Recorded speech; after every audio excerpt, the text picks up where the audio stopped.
जी, अस्सलाम वालेकुम। उम्मीद है कि आप सब लोग खैरियत से होंगे। आज की इस वीडियो के अंदर थोड़ी-सी तफ़सीलात मैं आपके साथ शेयर करूँगा। वज़ीर-ए-आज़म साहब के खिलाफ जो तहरीक अदम एतमाद आ रही है, उस सारे सियासी माहौल के अंदर आज 23 मार्च की परेड भी हुई। उस हवाले से भी कुछ खबरें आई कि वज़ीर-ए-आज़म का वहाँ पे किस तरह इस्तकबाल किया गया या नहीं किया गया। यहाँ तक कहा गया कि उनको आर्मी चीफ़ की जानिब से सैल्यूट नहीं मारा गया। उसके साथ-साथ जो इस वक़्त हालात हैं सियासी हमारे मुल्क के अंदर, उसमें जो साबिक सीनियर फ़ौजी अफ़सरान हैं, वो किस किस्म की बातें कर रहे हैं, किस किस्म के बयानात दे रहे हैं, वो भी तफ़सीलात मैं आपके साथ शेयर करूँगा और उसके साथ-साथ आखिर में थोड़ी-सी तफ़सीलात शेयर करूँगा कि इस वक़्त हुकूमत की क्या पोज़ीशन है और ऑपोज़िशन की क्या पोज़ीशन है। क्या इमरान खान साहब इस्तीफ़ा देने जा रहे हैं या फिर वो इस्तीफ़ा नहीं देंगे, आखिरी गेंद तक लड़ाई होगी, गेम चलेगी। ये सारी बातें आज की इस वीडियो के अंदर मैं आपके साथ शेयर करूँगा। जिस तरह मैंने आपको बताया कि आज 23 मार्च की परेड थी, इमरान खान साहब भी वहाँ पे गए हुए थे और वहाँ पे सबसे पहले ये बात की गई, इस तरह की चीज़ें आना शुरू हो गई कि इमरान खान साहब जब वहाँ पे गए हैं, तो आर्मी चीफ़ की जानिब से उनको सैल्यूट नहीं किया गया और उनका सही इस्तकबाल नहीं किया गया। दीगर जो सर्विसेज़ चीफ़ हैं, उन्होंने भी उनको सैल्यूट नहीं किया। अब इसमें कितनी सदाकत है या कितनी सदाकत नहीं है, मैं चाहता हूँ कि ये छोटा-सा आप एक क्लिप देख लें, ताकि इस चीज़ को तो हम साइड पे करें और फिर हम आगे बढ़ते हैं। वज़ीर आज़म इस्लामी जमहूरियत पाकिस्तान सलामी के चबूतरे पर मौजूद मुअज़्ज़ज़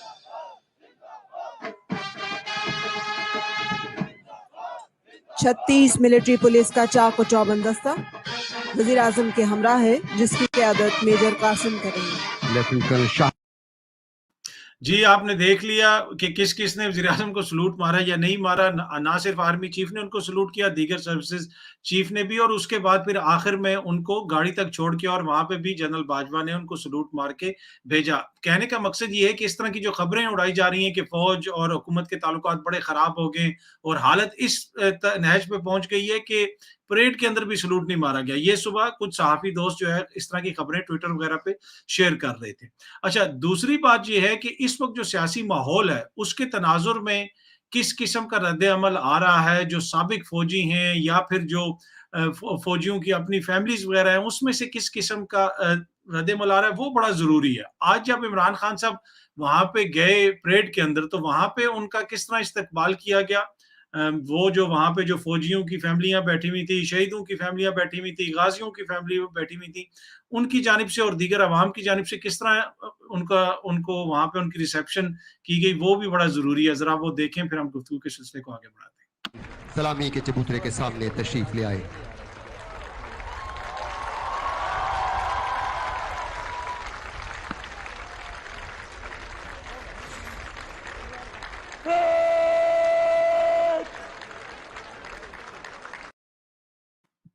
जी, आपने देखा कि जब वो आए तो जो वहाँ पे लोग बैठे थे उन्होंने तालियाँ वग़ैरह बजा के उनका इस्तकबाल किया और काफ़ी पुरजोश इस्तकबाल किया। उसकी वजह क्या है? उसकी वजह ये है कि आजकल जो मुल्क के अंदर सियासी माहौल चल रहा है, जिस किस्म के हालात हैं, वो एक बड़ी उसकी वजह है और अगर आप देख लें, जो साबिक फ़ौजी अफ़सरान हैं, वो जिस किस्म के बयानात दे रहे हैं, वो भी बड़े इम्पोर्टेंट हैं। अगर आप ये सामने देखें, जनरल अमजद शोएब साहब के हवाले से पाकिस्तान सर्विसमैन जो सोसाइटी है, उसके जो तर्जुमान हैं मेजर आदिल राजा, उन्होंने अपने ऑफ़िशियल ट्विटर अकाउंट से ये ट्वीट किया है कि वो क्या लिखते हैं, आप भी पढ़ें ज़रा, मैं आपको सुनाता भी हूँ पढ़ के। सदर Pakistan ex serviceman society general Amjad Shoaib का वाज़ेह पैगाम, इमरान खान को धोखा देने वाला इस मुल्क में बहुत बेआबरू होगा। ये जनरल अमजद शोएब के हवाले से वो बता रहे हैं। उसके साथ-साथ ये भी देख लें, उनकी ट्वीट है। ये जो मेजर आदिल राजा हैं, जो साबिक फ़ौजियों की तंज़ीम है, एक्स सर्विसमैन सोसाइटी, ये उसके तर्जुमान हैं, उसके स्पोक्स पर्सन हैं। अब यहाँ पे भी वो लिखते हैं कि जनरल अमजद शोएब का बयान बहैसियत सदर Pakistan ex service society, Pakistani अफ़वाज के जो उनके वेटरन्स हैं, उनके एहसासात, ख़यालात यानी उनके जज़्बात की वो तर्जुमानी करता है और ये उन्होंने कहा कि जिनकी औलादें अभी भी पाक फ़ौज के अंदर मौजूद हैं। साथ-साथ उन्होंने ये कहा कि ये वो वेटरन्स हैं, ये वो साबिक फ़ौजी हैं कि जिनके बच्चे अभी भी फ़ौज के अंदर सर्व कर रहे हैं और फ़ौज के अंदर रीढ़ की हड्डी का किरदार अदा करते हैं।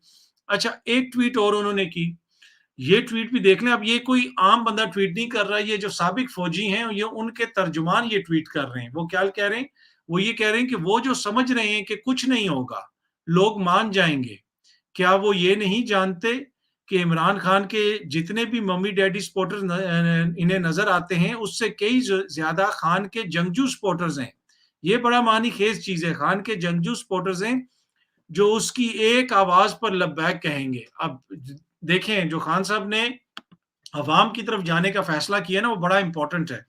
اور یہ سابق فوجی جس قسم کے بیانات دے رہے ہیں وہ بھی بڑے معنی خیز ہیں کہ کوئی یہ اگر سمجھتا ہے کہ خان صاحب کی حکومت کو فارغ کر دیا جائے گا بندش خرید کے اور سب کچھ اسی طرح چلتا رہے گا اور وہ استعفیٰ دے دیں گے, ایسا نہیں ہوگا. اور جتنے سخت بیانات سابق فوجیوں کی جانب سے آ رہے ہیں اور سینئر فوجیوں کی جانب سے, وہ یقیناً میرے لیے تو آئی اوپنر ہیں کہ مطلب کھل کے کہا جا رہا ہے اور کھل کے تنقید کی جا رہی ہے, ہر کسی کے اوپر تنقید کی جا رہی ہے.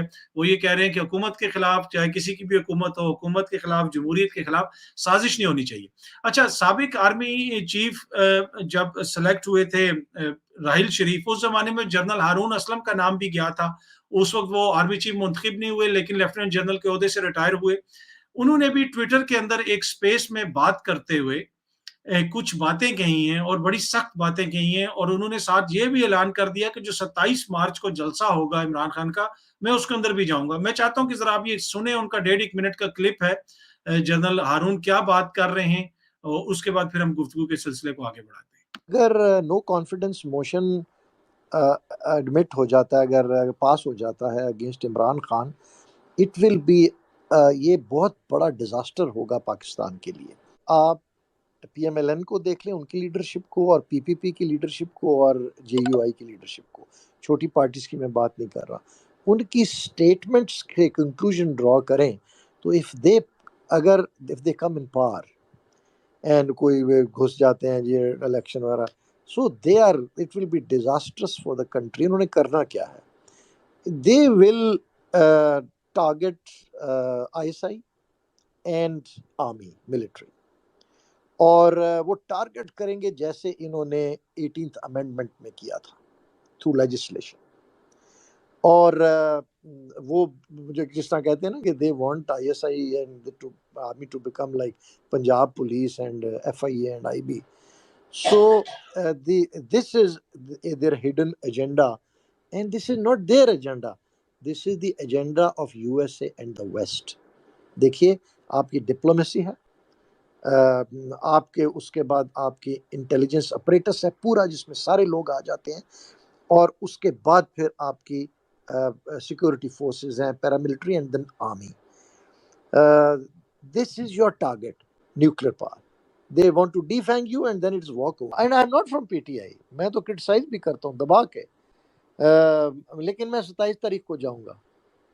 اور میں کیوں جاؤں گا, میں کہتا ہوں یار پاکستان کے لیے یہ بہتر ہے.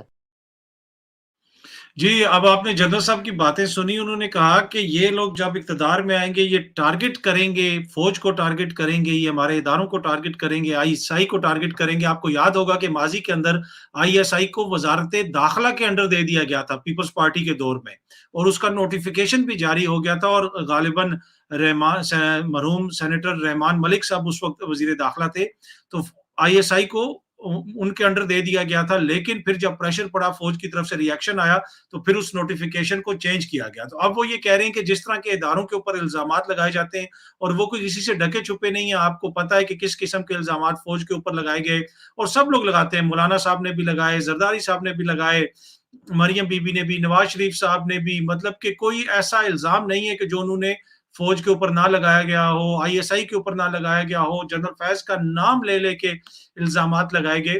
تو اب وہ یہ کہہ رہے ہیں کہ اگر کوئی یہ سمجھتا ہے کہ یہ اقتدار میں آ کے ان کے خلاف کچھ نہیں کریں گے تو یہ لوگوں کی غلط فہمی ہے, وہ آ کے ان کو ٹارگٹ کریں گے. لیکن آگے جو جنرل ہارون نے الزام لگایا وہ بڑا سخت ہے. انہوں نے امریکہ کا نام بھی لیا, انہوں نے کہا کہ یہ بیرونی طاقتوں کے اشاروں کے اوپر یہ سب کچھ ہو رہا ہے. اور اسی چیز کا ذکر آج عمران خان صاحب نے, جو صحافیوں سے ان کی ملاقات ہوئی ہے, بات چیت ہوئی ہے, اس کے اندر بھی انہوں نے ذکر کیا. انہوں نے کہا کہ یہاں پہ کچھ طاقتیں, بیرونی طاقتیں پاکستان کے اندر کھٹ پتلی حکومت چاہتی ہیں. وہ چاہتی ہیں کہ ایسی حکومت ہو جس کو مینج کیا جا سکے, جن کے پیسے باہر پڑے ہوئے, تاکہ کوئی ان کو پوچھنے والا نہ ہو اور آرام سے چیزوں کو وہ مینج کر لیں. یہ عمران خان صاحب نے آج ہی کہا. اس کے ساتھ ساتھ جہاں تک یہ تعلق ہے کہ کیا وہ استعفیٰ دے دیں گے, دیکھیں میں پہلے دن سے آپ کو کہہ رہا ہوں کہ یہ اعصاب کی جنگ ہے. عمران خان صاحب کے اوپر پریشر ڈالا جا رہا ہے ان کے اتحادیوں کے ذریعے, دیگر ذرائع کے ذریعے, کہ وہ یہ چیز مان لیں کہ یا تو कुछ कंसेशंस दे दें कुछ चीज़ों के अंदर, या फिर अगले इंतखाबात का पहले वो अनाउंस कर दें या इस्तीफ़ा दे दें, कोई ऐसी सूरत-ए-हाल बन जाए कि चीज़ें बेहतर हो जाएँ। इमरान खान साहब ने आज दोबारा कहा है कि ये ज़मीन आसमान एक हो सकता है, मैं इस्तीफ़ा नहीं दूँगा, और मेरा भी पहले दिन से ये है कि जो लोग ये समझ रहे हैं कि हुकूमत इस्तीफ़ा दे के चली जाएगी, वो कभी भी इस्तीफ़ा दे के उन्होंने कहीं नहीं जाना। इसी तरह वो आखिरी बॉल तक जिसे कहते हैं कि मुकाबला होगा, और आज खान साहब ने उसका खुद भी कह दिया कि इवन के जिस दिन तहरीक अदम एतमाद पेश होगी, उसकी मॉर्निंग तक जो है हम कुछ भी कर सकते हैं। तो मेरे ख्याल में चीज़ें इस तरह सेटल नहीं होंगी जो लोग ये समझते हैं कि इमरान खान इस्तीफ़ा देंगे और वो घर चले जाएँगे और सब कुछ हंकी-डोरी हो जाएगा। ऐसा नहीं होगा। जो आप साबिक फ़ौजी अफ़सरान के बयानात सुन रहे हैं, जो अवाम का रद्द-ए-अमल आ रहा है, वो अनप्रेसिडेंटेड है। और अब मेरे ख्याल में 2 ऐसे वाक़यात हुए हैं हमारी गुज़िश्ता जो है ना 2 दहाइयों के दौरान, जिसमें लोग ये समझ चुके हैं कि अगर जब आपके खिलाफ बैरूनी कोई कुव्वतें करती हैं, किसी किस्म की साजिश करती हैं, तो रिलीफ आपको सिर्फ अवाम से मिलता है, किसी इदारे से आपको कोई रिलीफ नहीं मिलता। और उसकी 2 मिसालें जो मौजूद हैं, वो वेनेज़ुएला के अंदर हमने देखा कि प्रेसिडेंट हुगो चावेज़ की हुकूमत का अमेरिकन नवाज़ लोगों ने तख्ता उलट दिया। जब तख्ता उल्टा, तो फौरन ही अमेरिका ने जो नई हुकूमत आई उसको तस्लीम भी कर लिया कि जी हमने इसको रिकॉग्नाइज़ कर लिया। अभी वो होता है ना जी, हम अफ़गान हुकूमत को रिकॉग्नाइज़ नहीं कर रहे, उसको रिकॉग्नाइज़ नहीं कर रहे। अभी 24 घंटे 48 घंटे नहीं हुए थे, अमेरिका ने उस हुकूमत को तस्लीम भी कर लिया जो हुगो चावेज़ को गिरा के बनाई गई। लेकिन हुआ क्या कि फिर 48 घंटे के अंदर ही अंदर अवाम सड़कों के ऊपर निकले, और अवाम ने हुगो चावेज़ को दोबारा जाके इक़्तिदार की कुर्सी के ऊपर बैठा दिया, और हुगो चावेज़ दोबारा प्रेसिडेंट बन गए, दोबारा उन्होंने इक़्तिदार सँभाल लिया 48 घंटे के अंदर, जिस 48 घंटे के अंदर अमेरिका हुकूमत को तस्लीम भी कर चुका था। दूसरी जानिब हमें तुर्की की मिसाल हमारे सामने है, जब तुर्की के अंदर कुछ लोगों ने सदर उर्दगान की हुकूमत गिराने की कोशिश की, उसमें भी अमेरिकन नवाज़ लोग थे, एक ऐसा गिरोह भी था जिसके लीडर अमेरिका में बैठे हुए हैं। तुर्की बार-बार ये कहता रहा कि उनको हमारे हवाले किया जाए। उन्होंने जब किया तो उसपे भी अवामी रद्द-ए-अमल आया, और सोशल मीडिया के ऊपर रद्द-ए-अमल आया। जी हाँ जी, जो लोग ये कहते हैं ना कि जी सोशल मीडिया के दौर की क्यों आप बात करते हैं, डिजिटल मीडिया के दौर की क्यों बात करते हैं? उर्दुगान जब टीवी स्टेशन बंद कर दिए गए, तो उर्दुगान ने फेसबुक के ऊपर जाके तकरीर की। उस फेसबुक की तकरीर की वजह से उर्दुगान साहब की हुकूमत बची, और अवाम सड़कों पे आए, और अवाम ने फिर जो किया वो दुनिया ने देखा। तो यहाँ पे भी मेरे ख्याल में इमरान हुकूमत की यही स्ट्रैटेजी है कि वो ये जो 2 मिसालें उनके सामने हैं, वो यही समझते हैं कि हमारी हुकूमत के खिलाफ अगर कोई साजिश हो रही है, लोगों को खरीद के हमारी हुकूमत गिराने की कोशिश की जा रही है, तो उसका वाहिद हल यही है कि हम अवाम से रुजू करें, साजिश को नाकाम बनाने के लिए अवाम की तरफ जाएँ। इसी वजह से 27 तारीख को बड़ा जलसा होगा, और उसके बाद भी अगर हालात आगे बढ़ते हैं, इलेक्शंस की तरफ जाते हैं, तो जितना हैवी बयानियाँ लेके खान साहब चल रहे हैं, और जिस किस्म की बातें सामने आ रही हैं, मेरे ख्याल में वो बयानिया इतना हैवी हो जाएगा कि वो किसी के लिए भी उसका बोझ उठाना मुमकिन नहीं रहेगा। तो दोनों सूरतों में इमरान खान साहब को पॉलिटिकली इससे फ़ायदा होगा। जहाँ तक नंबर गेम की ताल्लुक है, मैं बार-बार ये कहता हूँ कि नंबर गेम उसी वक़्त पूरे होंगे जब सब सामने वोटिंग होगी। जी, या फिर जब इत्तेहादी अनाउंस कर देंगे कि सारे इत्तेहादी कह दें कि आज से हमने इमरान खान को छोड़ दिया है। आज की तारीख तक, अभी तक 23 तारीख तक इत्तेहादियों ने ये अनाउंस नहीं किया। बहुत सारे लोग कह रहे हैं अगले 1-2 दिनों के अंदर चीज़ें ये क्लियर हो जाएँगी। बहुत सारे लोग, वो जो माज़ी के अंदर फ़ौज के ऊपर इल्ज़ामात लगाते रहे, वो जमातें जो फ़ौज के ऊपर इल्ज़ामात लगाती रहीं, अब एकदम से इस तरह की बातें कर रही हैं कि न्यूट्रल कह के इमरान खान ने ये कह दिया, वो कर दिया।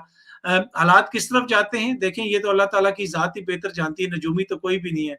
लेकिन मेरा इसमें एक छोटी-सी जो एक वो जो है इनपुट है, वो ये है कि जो लोग इदारों के वक़ार की आज बात कर रहे हैं और कह रहे हैं कि वो इदारों के ऊपर ये इल्ज़ाम लगा रहे हैं, वो इल्ज़ाम लगा रहे हैं, मैं उनसे सिर्फ़ इतना कहूँगा कि ये ना हो कि आप थोड़ी-सी जल्दी कर दें, और कुछ दिनों के बाद आपको दोबारा अपना बयानिया चेंज करना पड़े, और आप दोबारा जो है फिर इदारों के ऊपर इल्ज़ामात लगाना शुरू कर दें। अब इस तरह की बातें सामने आना शुरू हो गई हैं कि एस्टेब्लिशमेंट ने ये कहा है कि वो मुज़ाकरात करवाने के लिए तैयार है इमरान खान और अपोज़िशन के दरमियान। तो भाई, क्या इमरान खान साहब उसके ऊपर मुज़ाकरात करेंगे? बड़ा क्वेश्चन तो ये है कि वो अपोज़िशन जो 3 साल से एस्टेब्लिशमेंट को सिलेक्टर कह रही है, जो ये कह रही है कि इमरान खान को यहाँ पे लाने वाली एस्टेब्लिशमेंट है और इमरान खान को इक़्तिदार देने वाली फ़ौज है, क्या वो ये अब मानेंगे कि जी एस्टेब्लिशमेंट के थ्रू जो कोई मुज़ाकरात हो जाएँ? लेकिन वो बज़ाहिर इसके ऊपर तैयार हैं, लेकिन इमरान खान साहब ने कहा कि जी कतई इन लोगों से बात नहीं होगी, किसी सूरत में भी बात नहीं होगी। अब देखें चीज़ें आगे किस तरह बढ़ती हैं, मज़ीद जो भी आगे पेशरफ्त होगी, मेरी कोशिश होगी कि आपको अपडेट देता रहूँ। उम्मीद है कि ये वीडियो आप लोगों को पसंद आई होगी। बहुत जल्दी आपसे दोबारा मुलाकात होगी। अपना ख्याल रखिएगा। बहुत शुक्रिया। Thank you.